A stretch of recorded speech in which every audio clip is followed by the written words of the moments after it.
L'activité des travaux publics pour l'année 2012 est une activité qui aujourd'hui assez atone. En fait, on est dans une phase de stabilisation de chiffre d'affaires. On est depuis 2008 en crise. Notre profession a perdu beaucoup d'emplois. On a perdu entre 10 et 15 000 emplois. On a une stabilisation de cette baisse de chiffre d'affaires et aujourd'hui, si les choses se passent convenablement, on peut espérer finir l'année 2012 entre -1 et -2% de baisse de chiffre d'affaires. Donc ce n'est pas une activité formidable, elle est plutôt liée à des contraintes extérieures comme le financement des collectivités locales, la réorganisation de ces collectivités locales. Les conséquences aujourd'hui de la nécessité de réduire la dette française, parce que c'est bien de ça qu'il s'agit. Aujourd'hui, on dit qu'il faut absolument réduire cette dette.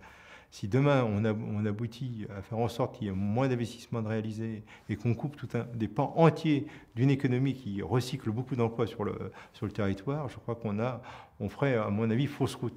Il faut absolument qu'on préserve, qu'on fasse les deux. D'abord réduire la dette, absolument, en faisant les économies de fonctionnement qu'il faut absolument réaliser. Et puis derrière, préserver l'investissement pour justement porter partout sur le territoire, je dirais, l'économie territoriale. Cet assèchement du crédit, aujourd'hui, se traduit par des reports de projets. En fait, c'est la réalité. Ou par des non-lancements de projets, ou par la non-prise en compte de ces projets dans les budgets primitifs des collectivités. Et donc c'est aujourd'hui, visiblement, beaucoup moins de visibilité pour notre profession.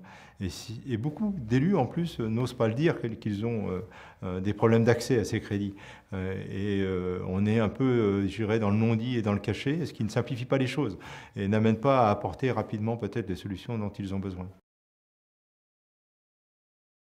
C'est un territoire qu'on met en difficulté, ce sont des infrastructures qui ne seront pas réalisées, ça sera donc derrière des services publics qui seront moins bien rendus ou de façon plus difficile, oui, ou retardée.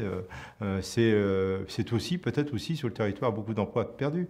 Une profession comme la nôtre permet par exemple d'offrir souvent un métier aux 150 000 jeunes qui sortent chaque année du système scolaire sans qualification. La solution livret A est une solution. Ça apporte des liquidités par rapport à notre problème. Après, c'est vrai que les conséquences de Bâle-III est arrivé au plus mauvais moment, puisque c'est un problème qui s'est rajouté au problème de Dexia, la défaisance de Dexia.